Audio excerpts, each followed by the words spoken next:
Supreme court દ્વારા લોકશાહી બચાવવા માટે ઇલેક્ટ્રોલ બોન્ડ ઉપર પ્રતિબંધ અને છેલ્લા 5 વર્ષમાં કઈ પાર્ટીને કેટલું ફંડ મળ્યું તેની વિગતો જાહેર કરવાનો પણ એસબીઆઈને આદેશ આપવામાં આવ્યો છે।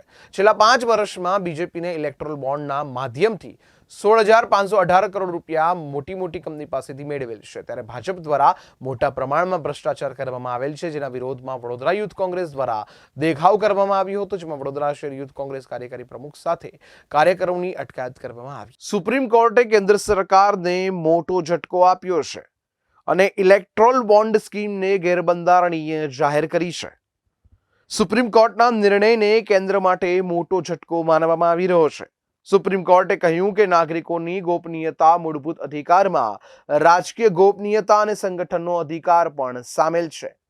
મુખ્ય ન્યાયાધીશ ડીવાય ચંદ્રચૂડે કહ્યું કે બે અલગ પરંતુ સર્વસંમત ચુકાદા છે, ત્યારે ભાજપ દ્વારા મોટા પ્રમાણમાં ભ્રષ્ટાચાર કરવામાં આવેલ છે, જેના વિરોધમાં વડોદરા યુથ કોંગ્રેસ દ્વારા દેખાવ કરવામાં આવ્યો હતો, જેમાં વડોદરા શહેર યુથ કોંગ્રેસ કાર્યકારી પ્રમુખ સાથે કાર્યકરોની અટકાયત કરવામાં આવી હતી। 2017 માં નરેન્દ્ર મોદી સરકારે ઇલેક્ટ્રો બોન્ડ એસબીઆઈમાં ઇલેક્ટ્રો બોન્ડ નામની સ્થાપના કરી, જેના કારણે કોઈ વ્યક્તિ કે કંપની એસબીઆઈમાં જઈ અને ઇલેક્ટ્રો બોન્ડ લઈ અને સીધો ભારતીય જનતા પાર્ટીને આ બોન્ડ આપે, એટલે સીધું અને આડકતરી રીતે એમને જે ભ્રષ્ટાચાર કર્યો છે અને ભારતીય જનતા પાર્ટીએ જે આ બોન્ડ ઇલેક્ટ્રો બોન્ડ લીધા છે, એના કારણે એને સીધે અને આડકતરી રીતે રિશ્વત લીધી છે કંપનીઓ પાસેથી, ને જ્યાં રિશ્વત કંપનીઓ પાસેથી લીધી છે એના બદલામાં એને એ કંપનીઓને મોટા ફાયદા કરાયા છે।